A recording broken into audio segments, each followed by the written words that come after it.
ఇంతకీ ఇంతకీ మీ దృష్టిలో పాట అవసరమా? పాట ఎందుకు రాయాలి? సడన్గా ఈ ప్రశ్నని ఆలోచిస్తే ఏళ్ల తరబడి పాట అన్నది ఎప్పుడు పుట్టిందంటే పాట మనిషితో పాటే పుట్టింది.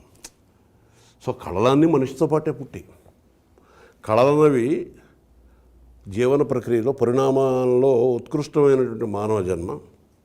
ఆ మానవ జన్మ వికాస దశలో కళలు ఎంతగా వృద్ధి చెందితే మనిషి జీవితం మానసికమైనటువంటి భావుకమైనటువంటి వికాసం అంత ఎక్కువగా జరుగుతుంది అని అర్థం.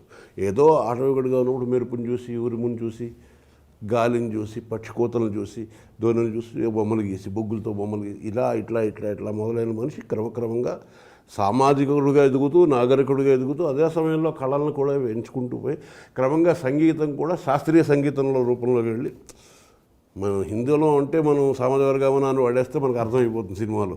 కానీ అదే నేను సంగీత కచేరీలో హిందీలో పాడు అంటే నువ్వేం పాడుతున్నావు మాకు అర్థం కాదు. ఎందుకంటే ఆ ప్రాథమిక స్థాయి నుంచి శాస్త్రీయ సంగీతానికి వెళ్ళిపోయింది. సరే, పాట అయితే మనిషి జీవితంతో పుట్టింది, మనిషి జీవితంతో పెన వేసుకుని ఉంది. పుట్టినందుకు ఒక పాట, తర్వాత మంగళహారతులు, పెళ్లి పాటలు, ఇలా రకరకాల పాటలు, ఏదో వేడుకలు, సరదాలు, సంబరాలు, విచారాలు. పాట అనేది జీవితం లేకుండా ఉండదు. అయితే సినిమా అంటే జీవితం తాలూకు యథార్థ స్వరూపం కాదు. సినిమా అనేది జీవితం తాలూకు నాటకీయతకి ఒక రూపం. 100 ఏళ్ల జీవితం 100 ఏళ్ల పాటు తీరవరు. 100 ఏళ్ల జీవితాన్ని 2.5 గంటలకు కుదించి దాంట్లో కావాల్సినటువంటి నాటకీయత నట్టపెట్టి కథగా తీస్తాం. కథ జరుగుతున్నప్పుడు మధ్యలో పాట పాడుకోవడం ఏంటి? ఎవరికైనా దుఃఖం వస్తే ఏడుస్తాడు, కానీ ఏడుస్తూ పాట పాడుకోవడం ఏంటి? వాడైనా పాడతాడు, వాడి తరఫున ఇంకొకళ్ళైనా పాడతారు ఏడుస్తూ. ఇది ఏదో కృతకంగా ఉంది అని అనిపించి, అది కాకుండా ముఖ్యంగా రాస్తున్న క్రమంలో పాట ఎందుకని ఎవరు ఎందుకు అనుకోలేదు అన్న ప్రశ్న వచ్చింది. ఎవరు ఎందుకని నేను అనుకోవడం కాదు, ఎవరు ఎందుకు అనుకోలే. సినిమాలో పాటలు పెడుతున్న వాళ్ళందరికీ పాట ఎందుకు పెడుతున్నారో తెలుసా? ఒక పాట ఒక నిర్మాత సినిమా తీసి ఖర్చు పెట్టినప్పుడు ఎంతో కొంత అవుతుంది అనుకుంటే, ఒక పాట చిన్న బడ్జెట్ నుంచి పెద్ద సినిమా బడ్జెట్ వరకు 6 లక్షల నుంచి 6 కోట్ల వరకు అవుతుంది. కరెక్ట్. అది ఏ రకమైన అవసరం సినిమాకి పాట అని ఇప్పుడు పాట తాలూకు మూలాల్లోకి వెళ్ళి ఆలోచించడం మొదలుపెట్టిన తర్వాత నాకు విషయం అర్థమైంది. ఏంటంటే ఇదొక పుట్టని ప్రశ్న. మనకి అందరికీ తెలిసిన కదే మరోసారి చెప్పక తప్పదు కాబట్టి చెబుతున్నాం. ఒక ఆయన ఉన్నాడు, వాళ్ళ తండ్రి గారి తద్దినం పెట్టేవాడు. ప్రతి ఏడా ఆయన దినం వచ్చే తద్దినం పెట్టేవాడు. ఆయనకు ఒక ఏకైక కుమారరత్నం ఒకడు ఉన్నాడు. ఆ కుమారరత్నం చాలక ఒక పిల్లి కోనను కూడా పెంచుకున్నాడు ఆయన. ఆ రోజు వచ్చేటప్పుడు కుమారరత్నాన్ని పిలిచిన ఆయన, పిల్లిని కొంచెం కట్టేరా అక్కడ అనేవాడు. ఎందుకంటే పిండ ప్రదానం చేసేటప్పుడు పిల్లి పిండాన్ని ముట్టుకోకూడదు అని ఒక ఆచారం ఏదో ఉంది. అది ఎందుకో కొడుకు చెప్పలేదు, కొడుకు ఎందుకు నాన్న అని అడగలేదు, పిల్లిని కట్టేసేవాడు. కొన్నాళ్ళ పాటు జరిగింది. ఆయన కన్ను మూసాడు, ఆయన దినం వచ్చింది, కొడుకు తద్దినం పెట్టాలి.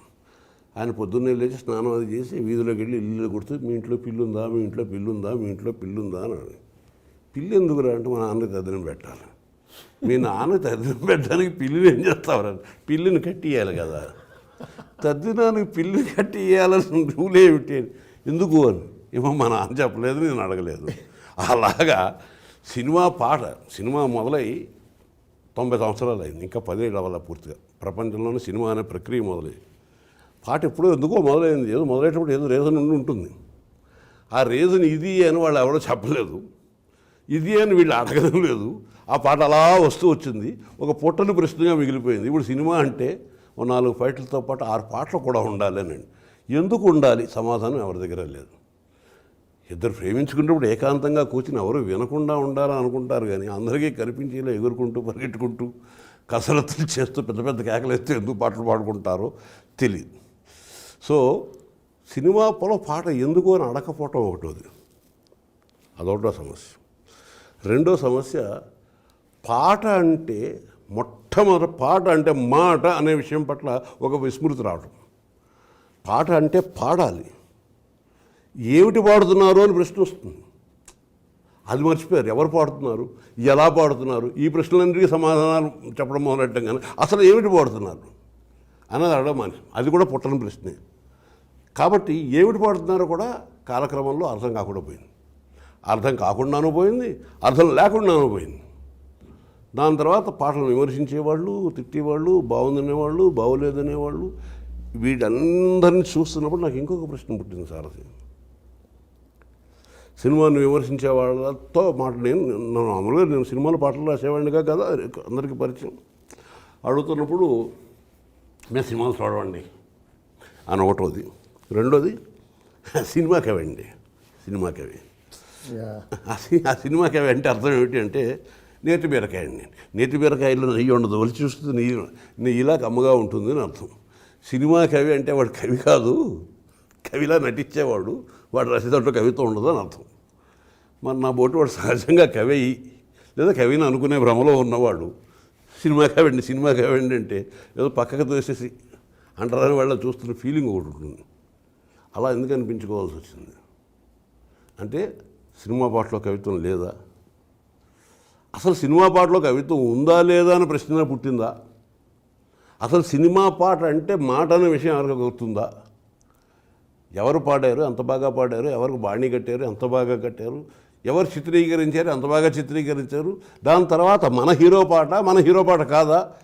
అక్కడికి ఏ స్థితి గడిపోయిందంటే ఒక పాటని రిలీజ్ చేసేటప్పుడు ఆ క్యాసెట్ కంపెనీ వాళ్ళు లక్షలాది కాపీలు అమ్మేసుకుంటారు. అసలు ఆ పాట ఏమిటో ఆవిడ వినయక్కర్లేదు, ఆ పాట తాలూకు కవర్ మీద ఉన్నటువంటి తమ అభిమాన హీరో బొమ్మ చూసి పాట క్యాసెట్ కొనుక్కునే పరిస్థితికి వచ్చేసి పాట తాలూకు ఉనికి ప్రశ్నగా మారిపోయింది. ఆ సమయంలో నాకు త్రివేణి సంగమం అని ఒక మాట ఉంది, గంగా యమున సరస్వతిని. సరస్వతి కొంతకాలం ప్రవహించి క్రమంగా అంతర్వాహినిగా ఇంకిపోయింది అని ఒక ఐతిహ్యం అనుకుంది. అంటే గంగా యమున కనిపిస్తాయి, వాటికి అడుగుని కనిపించకుండా అంతర్వాహినిగా అంతర్హితం అయిపోయి సరస్వతి ప్రవహిస్తుంది. సరస్వతి అంటే పాటలో మాట, గంగ అంటే మ్యూజిక్ పాడేవాళ్ళు సౌండ్, యమున అంటే చిత్రీకరణ. సో మన కంటికి కనిపిస్తున్న యమున మిగిలింది, వింటున్నటువంటి గళాలు మిగిలాయి, అసలు విషయం ఏమిటన్నది అంతర్వాహిని అయిపోయింది, సరస్వతి అయిపోయింది. నేనేమో సరస్వతి ఆరాధకుడిని, ఏదో చెప్పాలి అని తాపత్రయం, ఏదో చెప్పాలి అన్న తాపత్రయం కంట నన్ను ముందుకు నడిపించింది సారథి. నేను అని ఉండడం ప్రత్యేకంగా ఒకరిని కూర్చుని లేను. ఆ సీతారామ శాస్త్రి పాటల చేత, సిరివెన్నెల సీతారామ శాస్త్రి పాటల చేత, ఇవన్నిటికంటే ముందర సీతారామ శాస్త్రి కన్నా ముందర మనిషి. ఇందాక మనం అనుకున్నామే 3 పొరల్లో ఉంటుంది.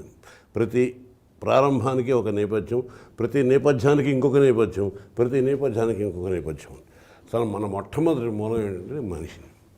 సో అందరు మనుషులు లాంటి లక్షణాలే నాకు ఉంటాయి, నాకున్న లక్షణాలే మనుషులు అందరికీ ఉంటాయి, కొంచెం డిగ్రీల వేరియేషన్ తప్ప. సో ఎక్స్ప్రెషన్లో వైవిధ్యం ఉండొచ్చు, అభివ్యక్తులు చెప్పే విధానంలో, కానీ విషయం, కదలిక, అనుభూతి అన్నీ దాదాపుగా సగటు కడితే ఒకలాగే ఉంటాయి. అలాంటివి నేను సినిమాలో ఉన్న పాత్రలు రాయవలసి వచ్చినప్పుడు నాటకీయత కంట జీవితంలో దానికి తత్సమానమైనటువంటి సందర్భాల పట్ల దృష్టి సారించి వాటి పట్ల నేను ఎలా స్పందిస్తాను అని భావించి నేను మనిషిలో ఎలా స్పందిస్తాను అంటే, నేను మనిషిలా స్పందించడం తర్వాత ఇప్పుడు వచ్చిన సమాజంలో వచ్చిన ప్రాబ్లం ఏంటంటే ముందర మనిషిలా స్పందించడం అది ఆగిపోయి తర్వాత వాళ్ళ పేర్లు, వాళ్ళ స్థితులు, వాళ్ళ స్థాయిలు, వీటిని బట్టి స్పందించడం. అంటే నాయకుడు ఒకలా స్పందిస్తాడు, డబ్బున్నవాడు ఒకలా స్పందిస్తాడు, అధికారంలో ఉన్నవాడు ఒకలా స్పందిస్తాడు, బలంగా ఉన్నవాడు ఒకలా స్పందిస్తాడు. అంటే ఏడుపు కూడా వీళ్ళని విభిన్నంగా ఉంటుంది. కానీ మనిషి ఏడుపు అయితే సామాన్యంగా ఒకటి ఉంటుంది, మనిషి ఏడుపు అని ఒకటి ఉంటుంది. ఆ మనిషి ఏడుపు ఇలా రకరకాల ముసులు వేసుకుంటుంది. నేను పాట ఎందుకు అనే విచారం నుంచి నా పాట, నేను రాస్తున్న పాట ఇది మనిషి పలికే మాటలాగా అవ్వాలి అని ఒక భావాన్ని బలంగా పొదువుకున్నాను. సినిమా చూస్తుంటే 3 గంటల సేపు చూస్తాను చెప్పాను ఇందాక. మన దృష్టి ఎటు ఉండాలి, చూసి సినిమా వైపు ఉండాలి, చెవి చక్కటి పాట వింటూ ఉండాలి. కవిత్వం అంటేనే ఇందాక మనం అనుకున్నప్పుడు మనం వింటున్నది కాకుండా వింటున్న దాని వెనకాలేవో అర్థం ఉంటుంది అని అనుకున్నప్పుడు అప్పుడు అర్థం కోసం కళ్ళు మూసుకుని కవిత్వం ఉంటాం. కళ్ళు మూసుకుంటే సినిమాకి ఎందుకు వెళ్తాం? సో సినిమా పాటలో సాధారణంగా కవిత్వానికి పెద్ద అవకాశం లేకపోవడం అనేది సహజమైన విషయమే. కానీ సినిమా పాట రాస్తున్నా నా స్వభావం అదే కాబట్టి ఆ స్పందనని కవి స్థాయిగాను మనిషి స్థాయిగాను కూడా 2 స్థాయిల్లో ఉండేటట్టుగా ఎక్స్ప్రెస్ చేయటం మొదలుపెట్టాను.